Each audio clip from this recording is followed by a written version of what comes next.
Okay, so with the tread plate removed, you need to remove, the first thing of removing the rear bumper is to remove these 1, 2, 3, 4, these 4 fittings here. Now, what you can do is you can get a screwdriver. You need to pop the middle bit out. You can get 2 screwdrivers and lever them up, but we're using this this sort of removal tool that we've got on the website.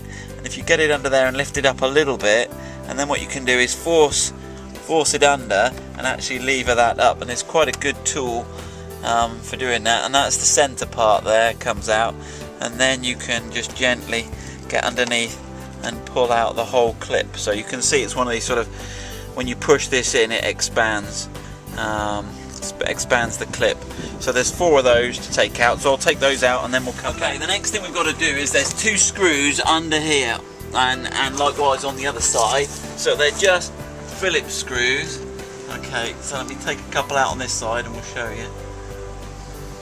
Okay, so they're a Phillips self-tapping type screw there, so there's one there and a second one here. So I don't know if you can see underneath. If you get underneath, you can see exactly where they are. That's it. Okay, and then we'll do the 2 on the other side.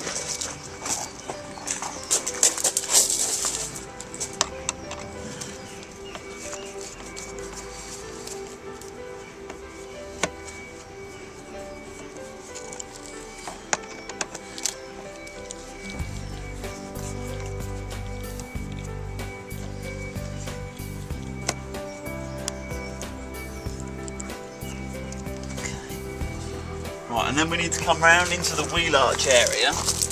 Okay, and I'll show you the 2 screws that we need to undo. So there's one at the top. So if you just zoom out a bit just so you can see where that is. So that's where the wing meets. There's a screw up in the wheel arch. Now if you've got mud flaps fitted, you may need to remove the mud flaps as well to get access to this. Okay, and then there's another screw round underneath the bottom. Here, let's have a look. Can we see that? Yep, we got one. Okay, so that's the screws out the bottom of there. Okay, so we've got all the screws undone now, but before we start to pull the bumper off, what we've got to do is take the rear light out to remove the parking sensor. Okay, loom, because obviously you've got parking sensors in your rear bumper, and there's a loom connecting them in, and the connector is behind the light. So it's a Phillips screwdriver on the rear lights. Obviously we've got upgraded rear lights on here, but the standard rear lights fit in exactly the same way. So you've got 2 screws. Okay. And there is only one parking. You don't need to take the other lamp out. So these dock on over on this side against the wing. So you've got to remove the screws and then just give it a gentle pull backwards. Okay. Right. And then it's probably best to remove the rear light, so you press in this connector here to remove the lamp, like so. Okay, now what you'll see here is this loom coming up here is the rear parking sensor loom. Okay, and again it's a similar concept here. You've got a little tab you've got to push in here. Okay, and then that should disconnect that connector. And then you've got to remove the connector from the bodywork. Okay, so it's just on a barbed fitting, so you can just pull that out. Okay, and then just feed that through, and now we're ready to remove the rear bumper. So Kate, do you want to give us a hand pulling this bumper off?